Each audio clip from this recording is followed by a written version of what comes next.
Have you ever considered the deeper meaning behind the simple act of greeting? Greetings are profound acts of recognition and blessing. In many religions, a greeting is more than just a social formality. It is a way of acknowledging the divine in others. In an increasingly digital world, the essence of a face-to-face greeting becomes even more vital. It's through these personal interactions that we foster genuine connections and strengthen the bonds within our communities. As we navigate modern communication, how can we ensure that the significance of our greetings remains rooted in this theological understanding? Let's find out today in the Theology of Greetings, today on Good Morning Pastor.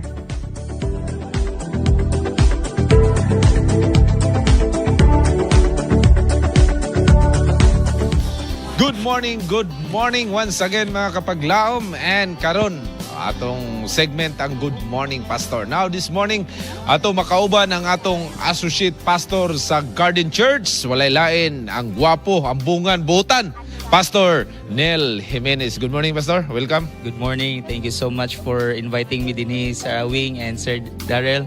It's a privilege no nga makauban ta dinhi sa panimaya sa Kabuntagon. We're glad to have you here, Pastor. Thank you for joining us. Yes, and nindot niya atong topic karon.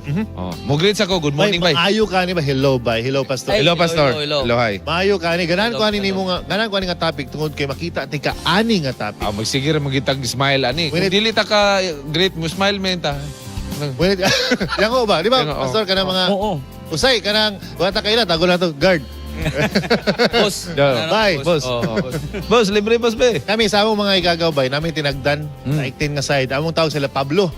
Pablo. Kanong Pablo kay sarap itong Drug agi lord. kalisod ba? Amo. Nagi kalisod si Pablo, grabe nga agi kalisod pero Correct, oh. lahutay. Munang tinagdan lang sa Pablo. Biblical. Oh, biblical. Hinaot nga wala na insulto si Song Pablo ana. Oh. Pero dito tas gawas ka to drug lord nga Guard, Pablo man to. guard. Oh, guard man to. Chief. Pastor, ato hisgutan karon. Unsa may theological nga kahulugan sa usa ka pagpanimbaya or greetings? Sa biblical Sir Awing or kapaglaom Awing, Mm. daghan kayo o kanang makita nato nga mga references nga ang mga biblical characters is nagagreet. Kasagaran silang greetings is kaning ginatawag na tog shalom nga Yes. nagpasabot nga peace. Mm. So ang theological significance ini is derived siya sa kanibitong spiritual nga bahin. Nga God is wanting nga ang iyang mga katawhan makabaton og kalinaw.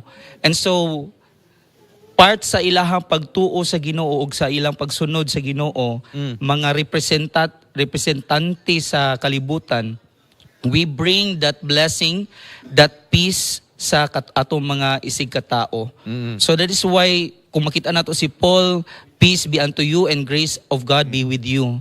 So kanunay na siya makitaan sa iyang mga sinulat kay that is a part of reflecting God's love o sa iya nga grasya sa matag usa nga ato ipaabot pod sa atong mga kaubanan. Dili lang na siya ingon nga for relational nga rason, but deeper sense it's spiritual. Kani ba, Pastor, ang ato lang ni siya nga teaching sa atong grupo as Seventh-day Adventists or all other religious groups, even other denominations, do they also teach how to greet? Unsa ilang religious views Yes, about greetings? Thank you so much for that question, kapaglaom Daryl, no? I think kung mo agree mo, ang greeting is a universal practice or gesture of paabot na to atong respect, ato ang paghimamat kanila. Yes. So, Attention. yes. So, ang kaning greetings dili lang ni sa Christianity or sa Judaism, bisan gani ang Buddhist. Common sa ilaha is they practice mindfulness. Kaning itong part of that mindfulness is kaning pagkamahinubsanon. O Oh, mauna humility. siya nga kung kaning nay mga cultures bitaw nga nay Buddhist nga practice, mubaw gyud sila. Wow. Mubaw sila. Di po na kanang uban Yes, mo yes, hag. yes. Alahi po na sila. Dahil po katong Oo. kuwan na yun. Western culture tends to be more like that, kana maghag, Hug. unya maghalok-halok, Oo. no? Pero sa kuan Buddhist. uban nga sa mga religion, kung we talk about religion, Buddhist bow, ang mga Hindus bingon sila namaste. Kay buot pasabot ana, I bow to the divine in you. So okay. balaan ka. Kay okay no kay bawo Utmost ang ila respect. dito. Bawo dito bay ato sa Pilipinas pag maglagot ka greetings. Ikaw, Mali naman. the problem is kung ikaw ang gibawan, ma-feel elated man ka. Oh. and- Yeah. Which is wrong. Mo lagi. Una nga ang maayo nga response ana kapag laom daril is to bow also, to receive your bow. Oo. But we have to feel in our heart who you're bowing to or unsay meaning sa atong pagbow, right? Because the Yeah. Bible says, Oo. dili anta basta-basta mo bow to anyone or to anybody. Yeah. Correct, oh. Oo, so muna na siya din ha kung unsa may theological background nimo. Well, daghan man ta for example sa mga Islam, matong Muslim brothers and sisters ila assalamu alaikum, peace be unto you gihapon na siya. So these are naagyod siya relevant sa ilaha nga spiritual background. Mao na nga naatay kinaiya sa pag-greet kay mag-welcome magud na siya, respect, and then to those who are having a connection sa Ginoo, they tend to relay God's love sa ilang isigkatao Through by greetings. greetings. Bitaw, lahi bitaw sila technique or strategy to communicate, no, to show appreciation or to show greetings. Ang uban mo touch sa imong toes, okay? Mo touch sa imong knees. Kita mga Pilipino mo amin. Greet auntie. Correct. You know? Oh. Pero pastor sa time sa Bible sa una, nabas lay mga ilaha pod nga pagpanimbaya nga lahi pod nga Yes, dili Pastor. na to, no? We're curious about Yeah, that. that is really true no, naagyod ta kapag lawom awing kaning giingon ni San Pablo nga greet everyone with a holy kiss. Meaning? Yeah, Holy kiss. Holy kiss. Ano, murag makaingon ta nga, uy, kuyaw nino. Pero actually going back to their context o background, ang kiss is an dili siya ingon nga naa siya sensual nga nga kabahin. It's more on the acceptance side. So the more ang pagkiss sa ila, it's very natural, walay malis siya. Oh, yes. Oh, yes, walay yes. malis siya ilang I read about that when Jonathan actually kissed David goodbye. Yeah. But we've talked about this relationship, Pastor, how greetings actually improve relationship. But as a whole, as a community, how does a greeting, a simple greeting, help build a community? Yeah, that's a very good question. Nakoy nadunggan nga istorya kapag laom Daryl no nga makasusubo siya hunaon-haon kay naay usa ka bata pa sa pangalagad. Yes. Unya ingon siya nga sa iyang pag-adto sa simbahan wala man siya greetings nga nadawat. So iyang ingon siya sa iyang nga pastor, sorry to tell you pastor pero I feel like home sa disco Like bar church. or sa bar. Ooh, Kaya nga naman dato grabing greetings. Welcome. Oo, welcome. Welcome, yeah. Akbayan pa ka, no? Yes. Iye pa. Pero sa church nato murag bugnaw kaayo ta. Muna This isipin, is something nga sakit sa kasing-kasing og challenge nato ba nga as fellow believers and representatives of Christ, ambassadors sa Ginoo Correct, nga atong yung ipabati. So in that sense, the more ta nga sensitive ta by welcoming sa atong mga isigkatawo, sa atong pag-greet, pagpanimbaya kanila, mabati gyud sa kadaghanan nga uy bilong ko ani. Correct.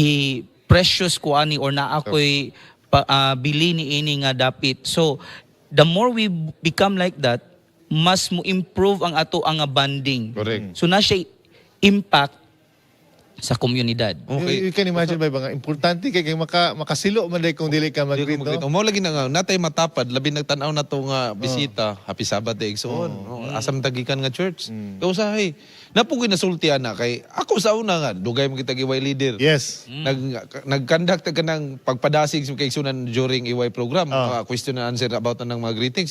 Naitigulan ningon nga basta ako mo concentrate kog simba, bahala na natapan ako kay para ang ako ang pagsimba makakonsentrate gyud lahi po diha. Posible man gud po nga sa iyang pag-initiate sa greeting, makaistorya no sila, taga-asa ka, matabi na Oh, noon. mantabi. Pero, Pastor, we need to remind our viewers po nga ang church sa ako nadunggan is a hospital for sinners. Kung katong naa didto, ang ayanan po to sila nga tawagan ni Maymayan, usahay man gud nag-focus ra kay sila sa ilang kagalingong problema, dili na sila makabantay sa pagpanagad.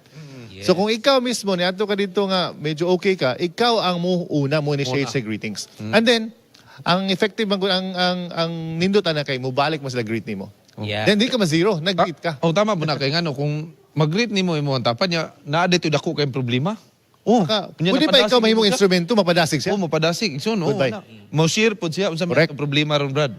O, pautanga ta niya, Brad. Ay, Ivan, gusto kayo mo greet, pero sila dito may dakong problema, di ba? Oh, lagi. I appreciate people like that. Correct. Kuna, Oo. kay ko- Kay, siguro sa ato ang mga labi na sa mga iway leader na normal lagi na sila nga mo-greet nga good morning diha sir asa man ka balik unya sa iway program di ba pastor Oo. ana man ginito pastor unsa may napa ba kay dugang ana nga labi na karon sa ato ang bag-o nga generation unsa may muhang Lagi pastor nga, social media na lang, digital na lang. Oh. Unsa ka importante nga, bay katong inatubangay oh, kita. tubangay lahi ra gyud oh.